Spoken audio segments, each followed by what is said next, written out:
हाय नमस्कार। ए वीडियो रे आज आम जानिबा बी कैटेगरी गुड़िक मैपिंग कर सारा पर से डाटा गुड़िक आम पाखे यदि नाही ताले ताकू आमे केमिति पाइबा। से डाटा गुड़िक आमर ए एम्यूनरेशन फॉर्म रे फिलअप हम तो से डाटा थिले तो आम फिलअप करवा कहीं एमर आप्स रे देखो ना से गुड़ा क्या सहित मैपिंग होती केते नंबर मैपिंग होती जी लेखिकी रखिछन तो भल कथा। जदि लेखिकी रखी नाहंती ताले से गुड़ाक आम कौठू पाइबा नंबर गुड़ा मिल अवश्य आउ आम मैपिंग क्या सहित होती जानापी सेटारे आम ये वीडियो जापर। चलतु देखा बी कैटेगरी रे मैपिंग करा जाइथिबा डाटा गुड़िक पाइबाकू हेले आमको कंप्यूटर साहाय्य नवाक पड़िबो। कंप्यूटर रे आमर आप टी को लॉगिन कराक पड़िबो। जेमिति व्हाट्सएप को मोबाइल रे चलुची कंप्यूटर रे भी चलुची कंप्यूटर रे लॉगिन करके देखि होउची सेमिति आमर ए बीएलओ आप टी को कंप्यूटर स्क्रीन रे लॉगिन करके देखा पड़िबो।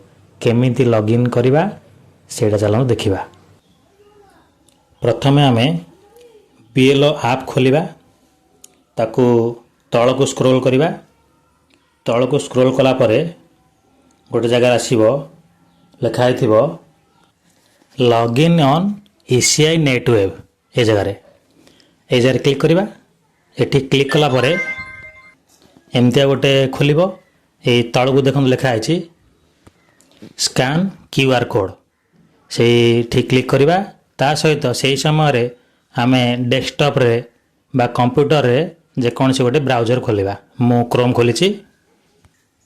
एठारे गूगल सर्च लिखिबा एसीआई नेट तापरे फास्ट जो लिंकटा आसीबो सेथरे क्लिक करबा। देखो लिखा है ECI net ECI unified portal ऊपर लिखा है eci.gov.in सेथरे क्लिक करबा। सेठी क्लिक कला परे एमती गोटे इंटरफेस खोलिबो।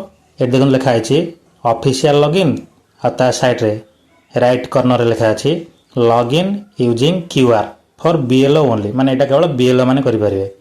एठी हमें क्लिक करबा बीएलओ ओनली रे। सेही समय रे मोबाइल रे से जो स्कैनर खोलथिले स्कैनरटा को बाहर करबा। Login using QR for BLO only रे क्लिक कला परे एमदी खोलिबो। एमदी गोटे इंटरफेस खोलथिबो। ए जो स्कैनर अछि आ मोबाइल रे जो सेठी बाहर कला परे स्कैनर ए जगह रे एटा को हमें एंटी देखेबा कंप्यूटर को देखेबा।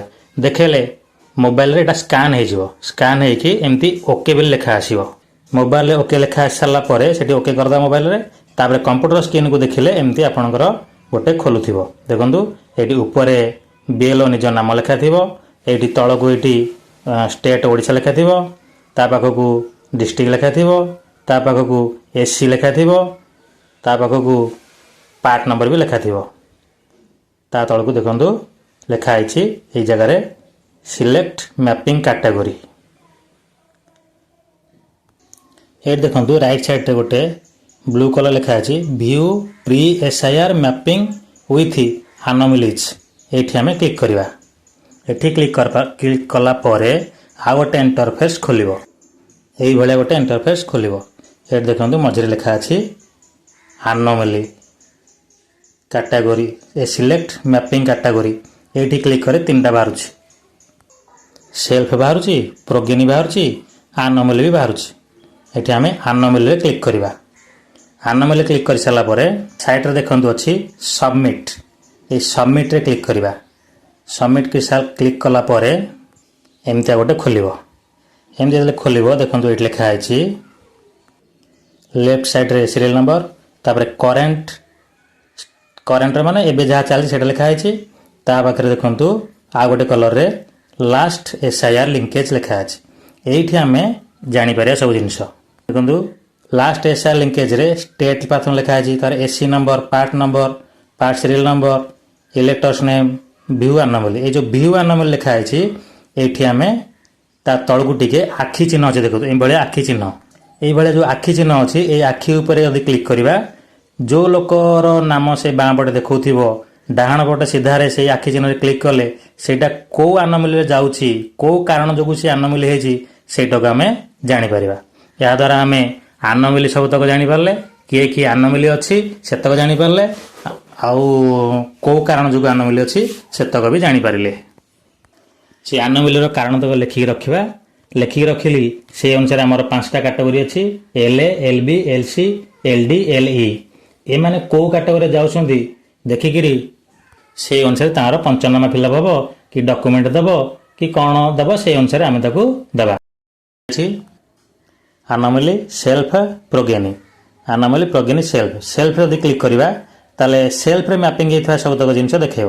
ପ୍ରୋଗେନିରେ କ୍ଲିକ୍ କରିକି ଯଦି ସବମିଟ୍ ମାରିବା ତାହେଲେ ପ୍ରୋଗେନି କିଏ କିଏ ଅଛନ୍ତି ସେଗୁଡ଼ାକୁ ବି ଦେଖେଇବ। ଆଉ କାହା ସହିତ ମ୍ୟାପିଂ ହେଇଛି ସେଗୁଡ଼ା ବି ଦେଖେଇବ, ତାର କ୍ରମିକ ନମ୍ବର ଦେଖେଇବ, ତାର ପାର୍ଟ 2002ରେ କେତେ ଥିଲା ସେଇଟା ବି ଦେଖେଇବ। ଚାଲନ୍ତୁ ଦେଖିବା ସେଇଟା କେମିତି ହେଇଛି। ପ୍ରଥମେ ଆମେ ପ୍ରୋଗେନିରେ କ୍ଲିକ୍ କରିବା। ପ୍ରୋଗେନିରେ କ୍ଲିକ୍ କଲା ପରେ ଆଉ ସବମିଟ୍ ମାରିବା। ସବମିଟ୍ ମାରିବା ପରେ ଏଇଭଳିଆ ଗୋଟେ ଆସିବ।